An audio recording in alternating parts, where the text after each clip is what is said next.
हाँ जी, तो क्या हाल चाल है। आज के लेक्चर में अपन बात करेंगे जून 2016 ओशनोग्राफी के क्वेश्चंस के बारे में। और आपके जो स्क्रीन पे पहला क्वेश्चन है वो ये है कि विच one of the following ocean currents is quite different from the rest. ठीक है, ओशनिक करंट्स में मैंने आपको कल भी बताया था कि अपने पास में 5 सब ट्रॉपिकल गायर होते हैं, जिनमें से एक आपका नेविगेटर गायर है, एक आपका कोलंबस है, एक आपका टर्टल है, एक आपका थॉर है, एक आपका माजिद गायर है। जो आपका कोलंबस गायर है ये नॉर्थ अटलांटिक में है, नेविगेटर गायर जो है वो साउथ अटलांटिक में है, टर्टल गायर जो है वो आपका नॉर्थ पैसिफिक में है, और जो थॉर है वो आपका साउथ पैसिफिक में है, और माजिद गायर आपका इंडियन ओशन के अंदर है।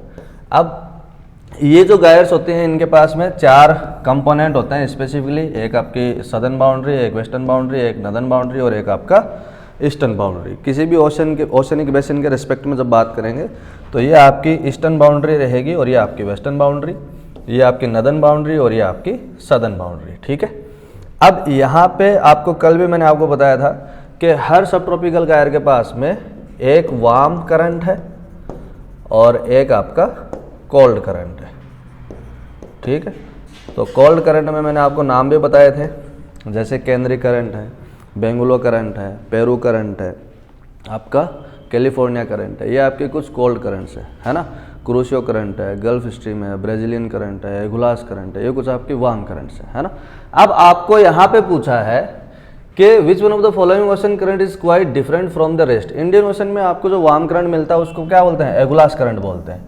बाकी आप देखोगे कि सर्कमपोलर करंट ये 40 to 60 डिग्री लेटीट्यूड के बीच में रहती है, पूरी अर्थ को सर्कमस्क्राइब करती है, सबसे ज़्यादा वाटर मास को ट्रांसपोर्ट करती है, वेस्ट टू ईस्ट डायरेक्शन में जाती है, प्रिवेलिंग वेस्टर्लीज इसको बनाती हैं, है ना। ये सारे मैंने आपको इंपॉर्टेंट पॉइंट्स बताए थे। और सर्कमपोलर करंट का दूसरा नाम है वेस्ट विंड ड्रिफ्ट।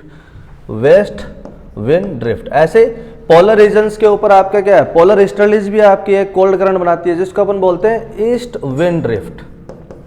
ये जो वेस्ट विंड ड्रिफ्ट है, जो ये आपका जा रहा है वेस्ट टू ईस्ट, और ये जो ईस्ट विंड ड्रिफ्ट आती है ये जाती है ईस्ट टू वेस्ट। ठीक है, तो आपका ईस्ट टू वेस्ट आता है। इस वजह से तुम देखोगे कि हायर लेटीट्यूड्स के ऊपर क्या होता है, एक पोलर ईस्टर्लीज की करंट है जिसको ईस्ट विंड ड्रिफ्ट बोलते हैं, एक आपका वेस्ट विंड ड्रिफ्ट है जो आपका सर्कमपोलर करंट है। दोनों के बीच में एक सरफेस ऑफ डाइवर्जेंस क्रिएट होती है। इसके लिए आपको देखेंगे कि सदर्न हेमिस्फीयर में स्पेसिफिकली हायर लेटीट्यूड्स पे आपको बहुत सारा अपवेलिंग देखने को मिलता है, जिसकी वजह से डायटम्स की प्रोडक्टिविटी वहाँ पे बहुत बढ़ जाती है ना। डायटम्स कह दो या फाइटोप्लैंक्टन्स कह दो या अलगी कह दो, है ना। डायटम्स आपके स्पेसिफिकली हैं सिलिशियस, है ना, क्योंकि आपको कैल्शियम कार्बोनेट के कंपोजिशन वाली अलगी वहाँ पे नहीं मिलती है। हायर लेटीट्यूड से एसिडिक इन्वायरमेंट है, वहाँ पे वो सर्वाइव नहीं कर पाएगा। तो यहाँ पे तुम देखोगे कि ये जो पेरू करंट है, तो इसका अगर अपन थोड़ी सी लोकेशन के बारे में बात करें और मैप में, तो मैप में आप देखोगे कि अगर ये हमारा इंडिया है, यहाँ पे अफ्रीका वाला है, यहाँ पे आपका नॉर्थ अमेरिका, यहाँ पे आपका साउथ अमेरिका है, तो इन करंट्स की जो रिलेटिव पोजीशंस है वो क्या क्या हैं कि आपका ये एगुलास करंट है ना, और यहाँ पे और क्या क्या करंट दिया हुआ है, पेरू करंट है, तो पेरू करंट यहाँ पे है, और क्या करंट है, कैलिफोर्निया करंट है, तो नॉर्थ पैसिफिक में आपका कोल्ड करंट है, और सर्कमपोलर करंट जो है वो आपका कहाँ पे है, नीचे। तो रिलेटिव पोजीशंस की बात करोगे तो तुमको कोई सिमिलरिटी समझ में नहीं आएगी, है ना। एक आपकी वार्म करंट है, 2 आपकी ईस्टर्न बाउंड्री करंट है, एक आपका सदर्न हेमिस्फीयर में आपका वेस्ट विंड ड्रिफ्ट है जो पूरी अर्थ को सर्कमस्क्राइब कर रहा है। कुछ आपकी सब ट्रॉपिकल गायर्स में कोरियोलिस फोर्स की वजह से बन रही है, कुछ आपकी इक्वेटोरियल ईस्टर्लीज की वजह से बन रही है। तो तुम देखोगे कि डायरेक्शन के हिसाब से या लोकेशन के हिसाब से अपन इसमें डिफरेंशिएट नहीं कर पाएंगे। यहाँ पे तुम डिफरेंशिएट किस बेसिस पे कर पाओगे कि तुम देखोगे कि Peru current, California current, Antarctic circum polar current, ये तीनों ही क्या है, कोल्ड करंट है। और जो एगुलास करंट है ये आपका क्या है, वार्म वाटर करंट है। तो एगुलास करंट जो वार्म वाटर करंट होने की वजह से क्या हो जाएगा, सबसे अलग हो जाएगा। तो तुमको क्वेश्चन क्या पूछा है कि which of the following ocean current is quite different from the rest. तो अपने को क्या करना है, ऑड वन आउट डिफाइन करना है कि भाई 4 आपको ऑप्शन दे रखे हैं, सबसे अजीब सा कौन सा है। तो यहाँ पे तुम देखोगे सिमिलरिटीज़ क्या क्या है, अजीब सा ढूंढने के लिए क्या करना पड़ेगा, ग्रुपिंग करनी पड़ेगी। तो सर्कमपोलर करंट जो है ये तुम्हारी कोल्ड करंट है, कैलिफोर्निया करंट है ये भी तुम्हारी कोल्ड करंट है, एगुलास करंट वार्म करंट है और पेरू करंट कोल्ड करंट है। तो इन चारों में से 3 आपकी कोल्ड करंट है और 1 तुम्हारी वार्म करंट है, इसलिए तुम्हारा आंसर क्या हो जाएगा, एगुलास करंट हो जाएगा। ठीक है, तो इस चीज़ का आप ध्यान रखेंगे। चलिए नेक्स्ट क्वेश्चन की बात करें। यहाँ पे आपसे पूछ रहा है कि one of the following statement is false, आपको गलत स्टेटमेंट ढूंढना है। तो आपसे ये बोल रहा है कि equatorial oceanic Kelvin waves travel eastward at 3 metre per second. दूसरा, equatorial oceanic Kelvin waves travel at 20 metre per second eastward. तीसरा, the wavelength of the tsunamis is less than the depth of the oceans. और फिर आपका पूछ रहा है कि change of the Coriolis force facilitate atmospheric Rossby wave. अब आप केल्विन वेव के बारे में कुछ फैक्ट आप जान लीजिए। केल्विन वेव जो होते हैं वो आपका वेस्ट टू ईस्ट मूवमेंट करते हैं। इक्वेटोरियल रीजन में ही आपकी केल्विन वेव बनती हैं, क्योंकि इनको क्या चाहिए, आइसोट्रॉपिक कोरियोलिस फोर्स। क्या चाहिए, आइसोट्रॉपिक कोरियोलिस फोर्स, जो आपको कहाँ पे मिलता है, अलोंग द इक्वेटर, है ना, या अलोंग द सेम लैटिट्यूड जब जाओगे तब आपको केल्विन वेव मिलेगी। केल्विन वेव को बनने के लिए क्या चाहिए भाई, बाउंड्री चाहिए, है ना, डेंसिटी कंट्रास्ट चाहिए। तो बाउंड्री आपको कहाँ पे मिलेगी, इक्वेटोरियल रीजन में मिलेगी। आइसोट्रॉपिक कोरियोलिस फोर्स मिलेगा, कोरियोलिस फोर्स में ज़्यादा डिफरेंस नहीं आएगा। हाँ, आपकी केल्विन वेव्स की वेलोसिटी या स्पीड अलग अलग हो सकती है depending on the seasonal conditions, लेकिन केल्विन वेव का जो मोटा मोटी मूवमेंट होता है वो किधर होता है भाई, ईस्टवर्ड। ठीक है, तो जो तुम्हारे पहले 2 स्टेटमेंट है वो तो एकदम सही है कि भाई 3 मीटर पर सेकंड की स्पीड से जा रहा है या 20 मीटर पर सेकंड की स्पीड से जा रहा है, लेकिन जा किधर रहा है, ईस्टवर्ड जा रहा है। तो केल्विन वेव को डेंसिटी कंट्रास्ट चाहिए, इक्वेटोरियल रीजन में बनते हैं। अगर तुम उसको हायर लैटिट्यूड की तरफ जाओगे तो केल्विन वेव जो है डाई आउट होते जाएंगे, डिके होती चली जाएंगी। बाउंड्री चाहिए, डेंसिटी कंट्रास्ट चाहिए, आइसोट्रोपिक कोरियोलिस फोर्स चाहिए, ईस्टवर्ड मूवमेंट चाहिए, तब जाकर के आपकी क्या होती है, केल्विन वेव बनती हैं, है ना। और ये ओशंस में बनती है, कोई दिक्कत नहीं है, ट्रॉपिकल ओशंस में बनता है इक्वेटोरियल रीजन के अंदर। तो आपके स्टेटमेंट ए और बी तो बिल्कुल ठीक है। तीसरा देखोगे वेवलेंथ ऑफ द सुनामीज जो है वो आपका क्या हो रहा है कि depth of the oceans. Tsunamis जो है वो आपका जनरली सबमरीन अर्थक्वेक एक्टिविटी की वजह से आते हैं, है ना। कई बार ऐसे भी हुई हैं, कई सुनामीज ऐसे भी आई हैं जो आपके टेरेस्ट्रियल पॉइंट पे आपकी कोई वॉल्केनिक एक्टिविटी हुई जिसकी वजह से सुनामी आई। जैसे काराकटाओ जो आइलैंड है वहाँ पे आपका वॉल्केनिक एक्टिविटी हुआ, उसकी वजह से आपका क्या हुआ, वो आपका सुनामी का कारण है, जिसका सेंटर कहाँ है, टेरेस्ट्रियल पॉइंट पे है या लैंड पार्ट पे, है ना। तो इसको एक बार थोड़ा सा और अपनी तरफ से रिफाइन कर लेना। यहाँ पे अपन सुनामीज जो है वो बेसिकली क्या होती हैं, ओशनिक वेव्स होती हैं। ओशनिक वेव्स होती हैं जिनका वेव पीरियड क्या होता है, बहुत हाई होता है। वेव पीरियड क्या होता है, बहुत हाई होता है। वेव पीरियड बोले तो कि एक कॉमन पॉइंट है, इससे सक्सेसिव क्रस्ट को गुजरने में कितना टाइम लगेगा। एक क्रस्ट गुजरा तो इसके बाद में दूसरा क्रस्ट जो है वेव का वो गुजरने में कितना टाइम लगेगा, वो इसका क्या होता है, वेव पीरियड होता है। और वेव पीरियड के बेसिस पे अपन क्या करते हैं, ओशनिक वेव्स को क्लासिफाई करते हैं। जैसे कैपिलरी वेव है, चॉप वेव है, स्वेल है, सीस है ना, आपका सुनामीज है, सुनामीज है, फिर तुम्हारी टाइड्स आती हैं। तो तुम देखोगे सबसे छोटा वेव पीरियड जो है वो आपकी कैपिलरी वेव्स का होता है और जो लार्जेस्ट वेव पीरियड रहता है वो टाइड्स का रहता है ना। तो सुनामीज जो होती हैं उनकी वेवलेंथ एक्स्ट्रा ऑर्डिनरी ज़्यादा होती है, और उस एक्स्ट्रा ऑर्डिनरी ज़्यादा वेवलेंथ की होने की वजह से क्या होता है, उनकी वेव हाइट ज़्यादा होती है। क्योंकि भाई मैंने कल आपको बताया था एक formula, amplitude upon the wavelength. तो वेवलेंथ आपका जितना ज़्यादा होता है, ये रेशियो होता है 1:7 का। तो अगर वेवलेंथ बहुत ज़्यादा है तो वो क्या करेगा, हाई वेव हाइट को सपोर्ट करेगा, है ना। तो बहुत ज़्यादा वेवलेंथ हो गई तो क्या हो गया भाई, उसकी हाइट भी बहुत ज़्यादा रहेगी। इसलिए तुम देखोगे कि सुनामी जो है वो एक्स्ट्रा ऑर्डिनरी हाइट की होती हैं वेव्स। और एक और तुमको एक ऐसी वेव और है जो रोग वेव बोलते हैं। ये रोग वेव भी जो है वो भी क्या होती है, एक्स्ट्रा ऑर्डिनरी वेव हाइट की वेव्स होती हैं, लेकिन ये प्राइमरली बनती है मिक्स्ड इंटरफेरेंस फिगर या मिक्स्ड इंटरफेरेंस पैटर्न्स। वेव्स के बीच में जो सेम डायरेक्शन में वेव्स आ रही होती हैं, इन फेज होती हैं, तो उनमें क्या होता है, कंस्ट्रक्टिव इंटरफेरेंस होता है, उसकी वजह से उनका एम्पलीट्यूड बढ़ जाता है, वेवलेंथ उतनी रहती है। तो रोग वेव जो है वो आपके मिक्स्ड इंटरफेरेंस पैटर्न की वजह से बनती है, जबकि सुनामी जो है वो आपकी अर्थक्वेक एक्टिविटी की वजह से आती हैं। और ये जो है इनकी वेवलेंथ बहुत ज़्यादा होती है, इसलिए इनको अपन डीप वाटर वेव्स बोलते हैं। क्या बोलते हैं, डीप वाटर वेव्स, है ना। हंड्रेड्स ऑफ मीटर्स की वेवलेंथ इनकी हो सकती है। है ना। तो अगर स्ट्रेट फॉरवर्ड ये बोलना कि नहीं जो सुनामीज होती हैं इनका जो डेप्थ है, वेवलेंथ ऑफ द सुनामीज जो है वो आपका क्या है, डेप्थ ऑफ द ओशन से कम होता है ना। तो स्ट्रेट फॉरवर्ड ये बोलना थोड़ा सा बैठता नहीं है ना। इसमें अगर कंडीशन कोई होती है कि भाई मोस्ट ऑफ दी सुनामीज की ये वेवलेंथ होती है और आपको अगर डेटा रहे तो अपने जो oceanic depth of the ocean है वो एवरेज कितनी है भाई, 4 किलोमीटर है ना, या 3800 मीटर बोलते हैं अपन, कि अगर आपको एवरेज ओशंस की डेप्थ के बारे में पूछे तो आपका कितना है 3800 मीटर या 4 किलोमीटर के आसपास रहता है ना, यही है। और अपने लैंड की जो एवरेज हाइट है वो कितनी है, कॉन्टिनेंट्स जो होते हैं उनकी एवरेज हाइट कितनी होती है, above the mean sea level 840 metre के आसपास होता है ना। तो तुम देखोगे कि लगभग 1 किलोमीटर क्या रहता है अपने कॉन्टिनेंट्स की हाइट रहती है, और डेप्थ ओशनिक बेसिन्स की कितनी रहती है, लगभग 4 किलोमीटर के आसपास। तो क्या कोई सुनामी ऐसी हो सकती है जिसकी वेवलेंथ 4000 मीटर से ज़्यादा हो सकती है ना। तुम देखना, रिसर्च करना थोड़ा सा और देखना कि अक्रॉस द ग्लोब जितनी भी सुनामीज आई हैं वो किस वेवलेंथ की आई हैं, है ना।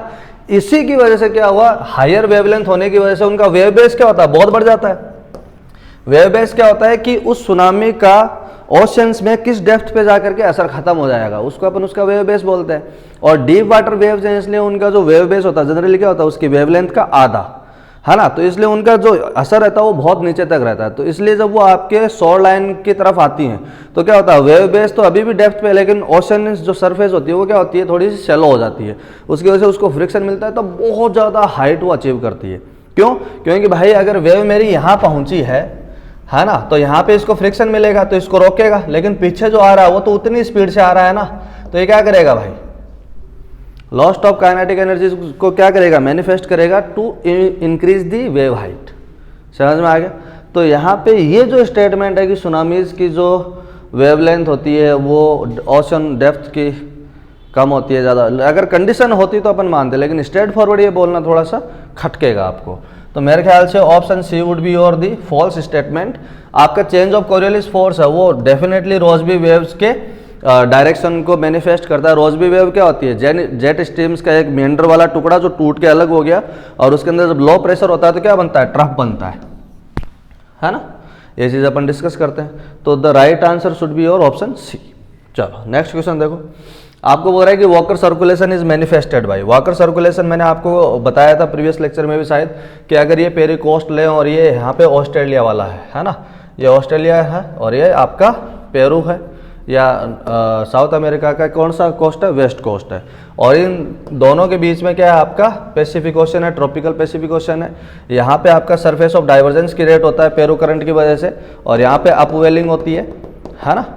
और यहाँ पे आपका साउथ इक्वेटोरियल करंट जो है वो क्या करता है, वार्म वाटर इकट्ठा करता है, और इसकी वजह से इसको अपन बोलते हैं पैसिफिक वार्म पूल बोलते हैं, है ना, पैसिफिक वार्म पूल। अब तुम देखोगे कि वॉकर सर्कुलेशन जो है ये मैनिफेस्ट कैसे होता है, सिंपल है कि इनहेरेंट ट्रॉपिकल रेडिएशन, दूसरा conditional instability, non uniform heating across the tropics, और वीक कोरियोलिस फोर्स। तो तुम देखोगे कि जो वॉकर सर्कुलेशन होता है ये क्या है, एक आपका लोकल एटमॉस्फेरिक सर्कुलेशन सेल है, जो नॉर्मल कंडीशंस पे उसकी डायरेक्शन क्या रहती है, यहाँ से आपकी विंड जो है वो राइज करती है ना, क्लाउड्स फॉर्म करती हैं और यहाँ पे बहुत सारा रेनफॉल करती हैं, उसके बाद में ये इधर जाती हैं और पेरू कोस्ट पे आकर के सिंक करती हैं, और वापस में आपका ये एक सर्कुलेशन। तो ये आपका क्या है, क्लॉकवाइज सर्कुलेशन बनता है जिसको अपन बोलते हैं वॉकर सर्कुलेशन। ठीक है, ये वॉकर सर्कुलेशन जो है वो आप देखोगे कि ऑलमोस्ट लैटिट्यूडनल डिफरेंस बहुत ज़्यादा नहीं है। तो यहाँ पे वीक कोरियोलिस फोर्स की बात ही नहीं है, ट्रॉपिकल ओशंस की बात हो रही है भाई। कोरियोलिस फोर्स जो अक्रॉस द लैटिट्यूड क्या रहता है, सेम रहता है, sorry across the same latitude क्या रहता है, कोरियोलिस फोर्स सेम रहता है, क्योंकि आपका 2v ओमेगा साइन थीटा। तो जब थीटा सेम है तो आपके कोरियोलिस फोर्स की वैल्यू ज़्यादा चेंज होती नहीं है, तो वीक कोरियोलिस फोर्स तो नहीं होगा। यहाँ पे तुम देखोगे एक है कंडीशनल इनस्टेबिलिटी। कंडीशनल इनस्टेबिलिटी क्या करता है भाई, आपका सिंपली थर्मल इन्वर्जन करवाता है। सिंपल पॉइंट ये है कि जैसे मान लो कि ये हाइट है और ये टेम्परेचर है, तो टेम्परेचर का एटमॉस्फेयर में सिंपल रिलेशन होता है कि टेम्परेचर पहले डिक्रीज होता है ट्रोपोपॉज तक, फिर आपका स्ट्रेटोस्फीयर में इंक्रीज होता है, फिर आपका मेसोस्फीयर में वापस डिक्रीज होता है, फिर आपका थर्मोस्फीयर या एक्सोस्फीयर में वापस इंक्रीज होता है। ये नॉर्मल डिस्ट्रीब्यूशन पैटर्न है अपने टेम्परेचर का। लेकिन कंडीशनल इंस्टेबिलिटी में क्या होता है कि जनरली आपका टेम्परेचर पहले ड्रॉप होता है, फिर थोड़ी देर वापस बढ़ता है और फिर वापस ड्रॉप होता है। तो ये जो रीजन है यहाँ पे तुमको क्या मिलेगा, वार्म कंडीशंस मिलेंगे, तो इसको अपन बोलते हैं थर्मल इन्वर्जन। और जनरली ये किसकी वजह से होता है, कंडीशनल इनस्टेबिलिटी की वजह से होता है, इसलिए अपन देखेंगे कि ज़्यादा रोल इसका वॉकर सर्कुलेशन में नहीं है, ठीक है। तो ये आपके एटमॉस्फेयर में थर्मल इन्वर्जन की बात करता है। अगर यहाँ पे अपना बे ऑफ बंगाल की बात होती कि बे ऑफ बंगाल में आपका थर्मल इन्वर्जन क्यों हो रहा है, तो अपन सोचते हैं कि क्या पता भाई कंडीशनल इनस्टेबिलिटी उसके ऊपर अप्लाई करें, लेकिन यहाँ पे तो बे ऑफ बंगाल की बात हो ही नहीं रही है ना। उसकी भी चर्चा करेंगे, है ना, जब क्वेश्चन आएगा वैसा सा तो मैं आपको बताऊंगा। यहाँ पे आप देखोगे non uniform heating across the tropics, non uniform heating across the tropics, ऐसा होता है क्या, non uniform heating across the tropics हो रहा है। यहाँ पे आपका क्या है भाई, कोल्ड करंट आ रहा है, तो यहाँ पे आपकी क्या हो रही है, कूलिंग हो रही है। यहाँ पे साउथ इक्वेटोरियल करंट क्या कर रहा है, सिंपल वार्म वाटर को क्या कर रहा है, एक्यूमुलेट कर रहा है। तो इसकी वजह से तुम देखोगे कि यार यहाँ पे हाई टेम्परेचर कंडीशंस बनेंगे, जिसकी वजह से यहाँ पे लो प्रेशर बनेगा और यहाँ पे आपकी कोस्टल विंड जो है वो आपके सरफेस ऑफ डाइवर्जेंस क्रिएट करी, अपवेलिंग हो रही है। अपवेलिंग में आपका कोल्ड न्यूट्रिएंट रिच वाटर जो है वो आपका सरफेस पे आता है, उसकी वजह से जो नियर बाई एयर होगी वो क्या होगी, कूल डाउन होगी, और उसकी वजह से क्या होगा, यहाँ पे हाई प्रेशर होगा। तो ये एक जो पॉइंट है वो थोड़ा सा समझ में आता है कि हाँ भाई नॉन यूनिफॉर्म हीटिंग हो रही है अक्रॉस द लेटीट्यूड, ताकि यहाँ पे हीटिंग हो, यहाँ पे कूलिंग हो, और उसकी वजह से आपका प्रेशर ग्रेडियंट एग्जिस्ट करे, और उस प्रेशर ग्रेडियंट के रिस्पेक्ट में या उसको मैनिफेस्ट करने के लिए या उसको इक्विलिब्रेट करने के लिए आपकी विंड्स चलती हैं, जिसको अपन वॉकर सर्कुलेशन बोलते हैं। सिंपल है ना। अल नीनो के टाइम पे क्या होता है, ये वॉकर सर्कुलेशन या तो वीक पड़ जाता है या इसकी डायरेक्शन रिवर्स हो जाती है, ठीक है। तो ये आपका एक पॉइंट है जो सी है, समझ में आएगा। चलो नेक्स्ट क्वेश्चन देखो, आपसे पूछ रहा है कि ये जो क्या पूछा है भाई, ओशन सर्कुलेशन को ऑपरेशनल होने के लिए सबसे जरूरी चीज क्या है। ओशन सर्कुलेशन क्या है भाई, सरफेस करंट जनरेट हो रही है ना, सरफेस करंट जनरेट हो रही है। ये सरफेस करंट जो है, मान लो कि यहाँ पे आपका साउथ अफ्रीका है या अफ्रीकन कॉन्टिनेंट है, यहाँ पे नॉर्थ अमेरिका है, यहाँ पे आपका साउथ अमेरिका है, ठीक है। तो यहाँ पे आपके जो ईस्टर्लीज ट्रेड विंड्स हैं, ये आपकी क्या करती हैं भाई, इक्वेटोरियल रीजन में वाटर मास को मोशन में लेके आती हैं, ये कॉन्टिनेंट से टकराता है, डेविएट होता है, फिर आपका क्या होता है, सर्कुलेशन बनता है। तो सबसे जरूरी क्या है, प्रेशर ग्रेडियंट एग्जिस्ट करना, है ना। तो तुम देखोगे formation of the density gradient, density gradient आपका पिकनोक लाइन बनाता है जो कि डेप्थ पे बनाता है, ठीक है। और पिकनोक लाइन क्या होता है कि भाई डेप्थ के साथ में आपका क्या हो, डेंसिटी डेप्थ के साथ में क्या करे, रैपिडली चेंज हो। जैसे मान लो कि या तो डेंसिटी आपका ये हो और इस तरफ आपका क्या हो रहा है, डेंसिटी इंक्रीज कर रहा है। तो ये जो रैपिडली चेंजिंग डेंसिटी की जो डेप्थ है, इसको अपन क्या बोलते हैं, पिकनोक लाइन। और ये पिकनोक लाइन क्या करता है, लो डेंसिटी और हाई डेंसिटी के वाटर मास को आपस में मिक्स होने से बचाता है। It prevents the vertical mixing of the low density and high density water mass which is also a reason for the oxygen minimum layer. याद है तुमको, प्रीवियस लेक्चर में मैंने बताया था। तो आप देखोगे कि डेंसिटी ग्रेडियंट से सर्कुलेशन में तो दिक्कत आ रही है ना। फिर तुम देखोगे formation of the vertical pressure gradient, vertical pressure gradient से तुम्हारी विंड्स चलेंगी, ओशन सर्कुलेशन नहीं आएगा भाई, वो तुम्हारे विंड का काम करेगा, ठीक है, बेरोक्लिनिक जैसे आपका बनाएगा। फिर formation of the deep water masses, formation of deep water masses जो टेम्परेचर और सैलिनिटी के ऊपर डिपेंड करता है। किसके ऊपर डिपेंड करता है, टेम्परेचर और सैलिनिटी के ऊपर, है ना। कि आपका हाई लेटीट्यूड है, अगर मैं इस तरह से एक लूँ, ये 0 डिग्री है, 30 डिग्री है, 60 डिग्री है, 90, तो ये आपका 66.5 डिग्री से लेकर के 90 डिग्री के बीच का जो लेटीट्यूडनल वेरिएशन है, यहाँ पे क्या होता है भाई, 6 महीने आपकी हीटिंग होती है, 6 महीने आपका डार्क रहता है ना। उसकी वजह से टेम्परेचर बहुत ड्रॉप होता है, उसकी वजह से आपका वाटर मास बहुत ठंडा होता है। जितना ठंडा वाटर मास होगा उसकी डेंसिटी उतनी ज़्यादा होगी। उसकी वजह से होगा क्या, तुम देखो यहाँ पे 60 डिग्री पे लो प्रेशर है, यहाँ पे आपका हाई प्रेशर है, यहाँ पे तुम्हारा हाई प्रेशर है ना। तो विंड्स क्या करेंगे, तुम्हारी इस डायरेक्शन में जाएंगी, और यहाँ पे क्या होंगी, विंड्स आपकी इस डायरेक्शन में आएंगी। ये तुम्हारा एक फेरल सेल है, ये तुम्हारा हेडली सेल है, और ये तुम्हारा पोलर सेल है। तो तुम देखोगे कि भाई तुमको समझ में आएगा कि यार formation of deep water masses तो क्या है, simply the consequences of the high density water mass which is sinking to the oceanic depths, और जो ऑक्सीजन सप्लाई कर रहा था, याद आ रहा है, चीजें कनेक्ट होती चली जाएंगी, ठीक है। तुम बस आराम से पढ़ते जाओ। फिर formation of the deep water mass का कोई लेना देना नहीं है भाई, वो टेम्परेचर और सैलिनिटी की वजह से सिंक कर जाता है, ठीक है, क्योंकि उसके नीचे का जो वाटर मास है उसकी डेंसिटी कम हो जाती है।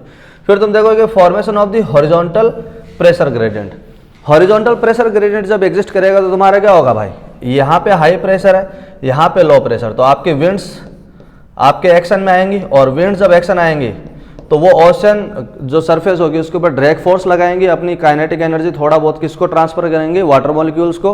वाटर मॉलिक्यूल्स धीरे धीरे क्या करेंगे, मोशन में आने लगेंगे, है ना, और वो चलना चालू करेंगे। जब वो चलना चालू करेंगे तब कोरियोलिस फोर्स आएगा, एकमान ट्रांसपोर्ट आएगा, जियोस्ट्रॉपिक फ्लो आएगा, कॉन्टिनेंट्स की बाउंड्री उसको बाहर नहीं जाने देगी, तब टकरा के इधर उधर जाएगा, तब जाकर के वो क्या करता है, ऑपरेशन में आता है। तो ऑपरेशनल, परपेचुअली ऑपरेशनल रहने का लिए क्या सबसे जरूरी उसको क्या है, हॉरिजॉन्टल प्रेशर ग्रेडियंट का एग्जिस्ट करना। हवाएं नहीं है तो ओशनिक करंट्स भी नको, ठीक है। तो इस चीज़ का ध्यान में रखना भाई लाडले, ये आसान है। चल नेक्स्ट क्वेश्चन देखो, डेंसेस्ट सी वाटर इज। तो मैंने आपको एक बताया था कि आपके जो सी वाटर होता है उसमें तुमको 2-3 ध्यान में रखने हैं स्पेसिफिकली। एक है अंटार्कटिक बॉटम वाटर, एक है नॉर्थ अटलांटिक डीप वाटर, और एक है आपका अंटार्कटिक इंटरमीडिएट वाटर, ठीक है।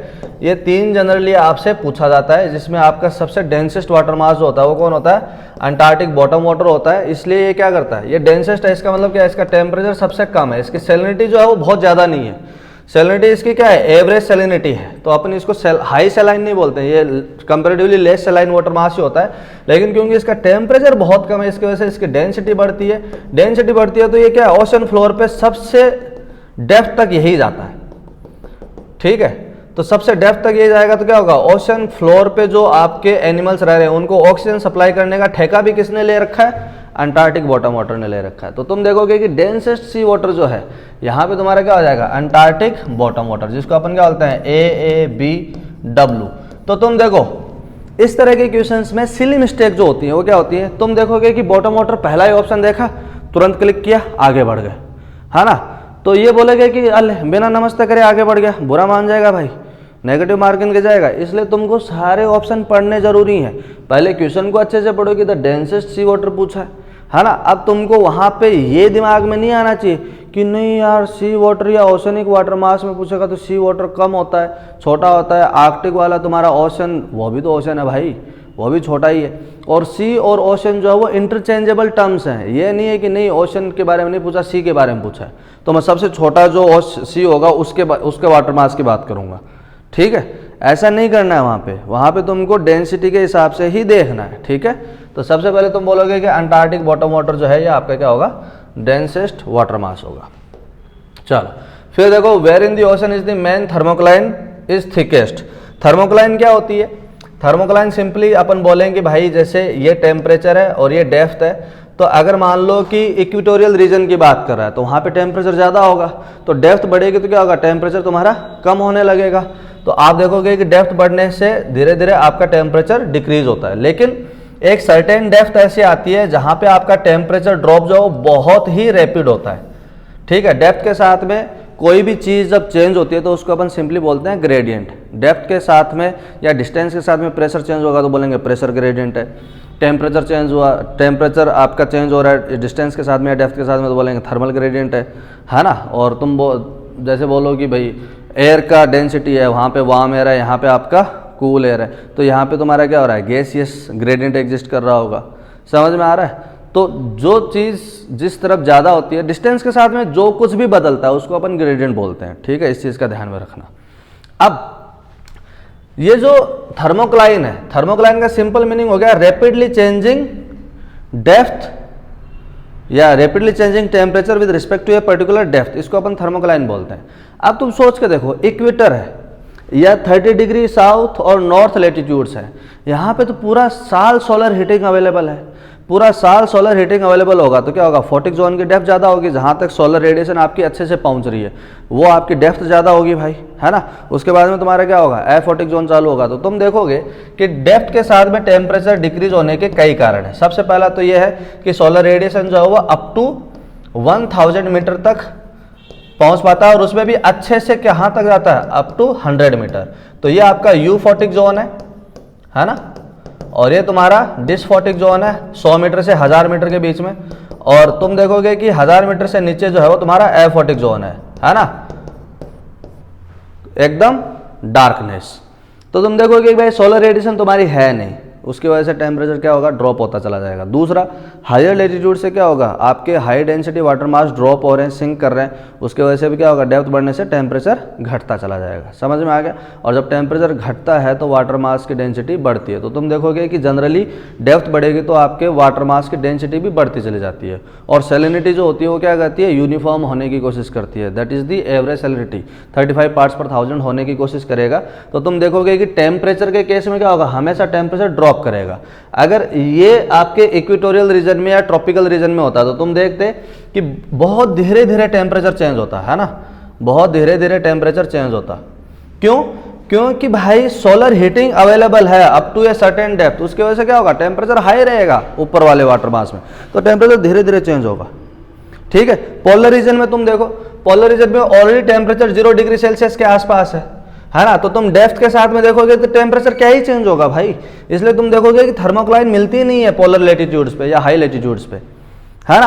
अब तुम देखो मिड लेटीट्यूड, जो अपन 60 डिग्री नॉर्थ साउथ वाले लेटीट्यूड्स की बात करते हैं, उसमें तुम देखो भाई 6 महीने सोलर हीटिंग अवेलेबल है, 6 महीने सोलर हीटिंग है ही नहीं। तो उसकी वजह से क्या होगा, कभी सरफेस टेम्परेचर बढ़ेगा, कभी बहुत घटेगा। तो तुम देखोगे थर्मोक्लाइन जो है वो ऐसी डेप्थ पे आ जाएगा जहाँ पे तुम्हारा क्या टेम्परेचर मैक्सिमम चेंज हो रहा हो, है ना।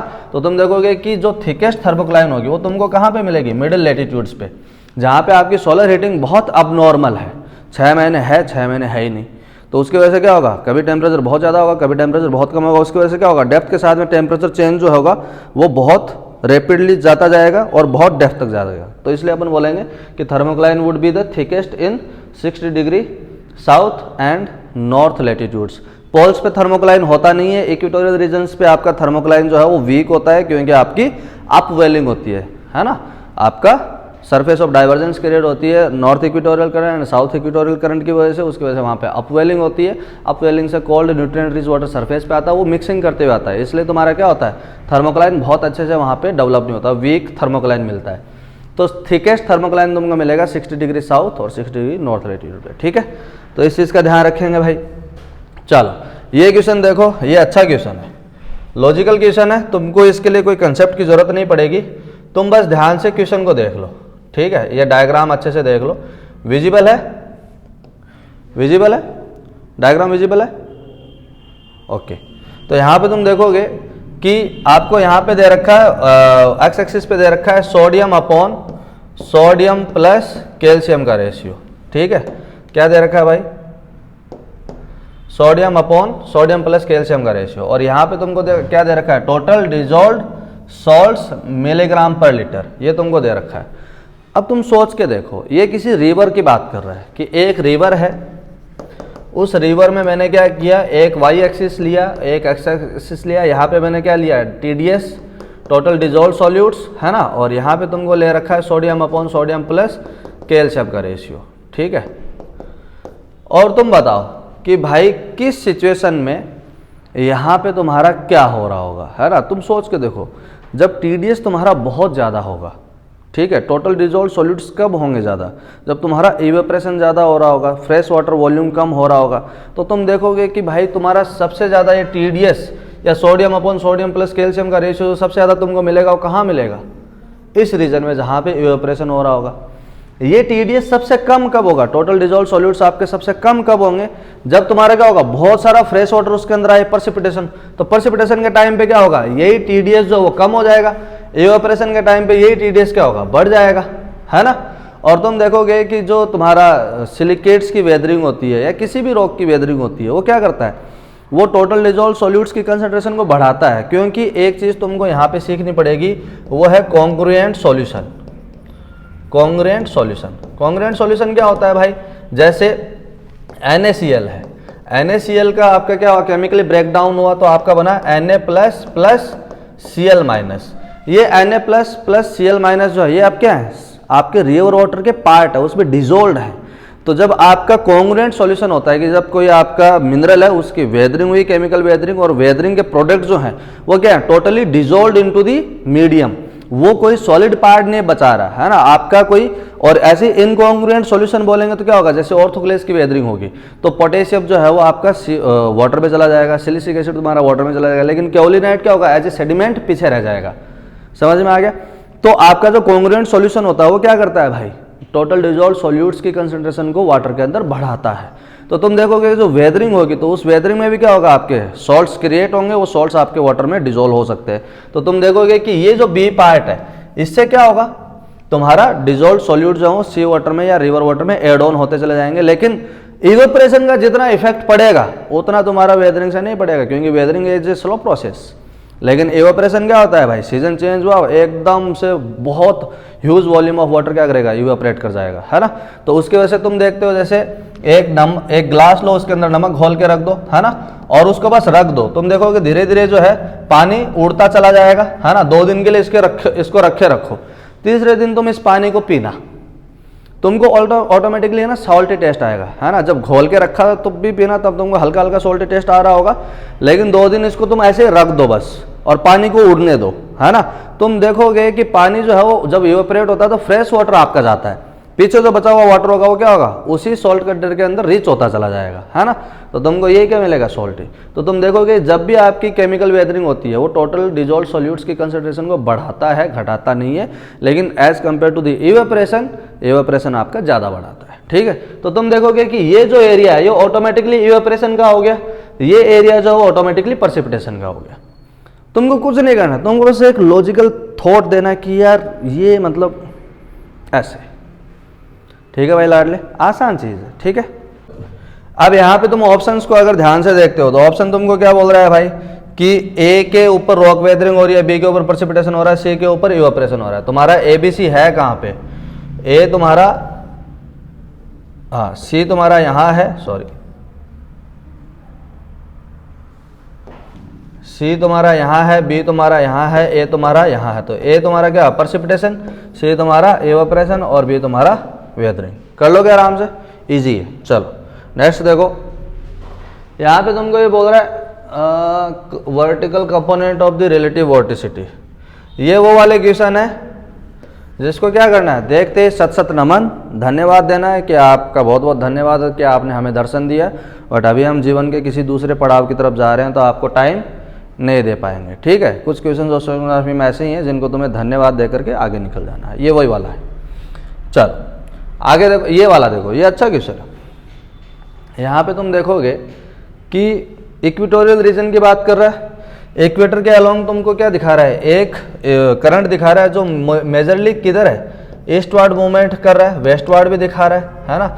लेकिन केल्विन वेव्स में ऐसा होता है कि इक्वेटर के अलोंग क्या होता है, ईस्टवर्ड मूवमेंट होता है। यहाँ पे आपका हाई प्रेशर दिखा रहा है, यहाँ पे आपका लो प्रेशर दिखा रहा है। तो लो प्रेशर जब होगा तो क्या होगा भाई, आपका विंड किधर से किधर जा रहा होगा, वेस्टवर्ड, और हाई प्रेशर होगा इक्वेटर पे तो तब तुम्हारा क्या होगा, ईस्टवर्ड।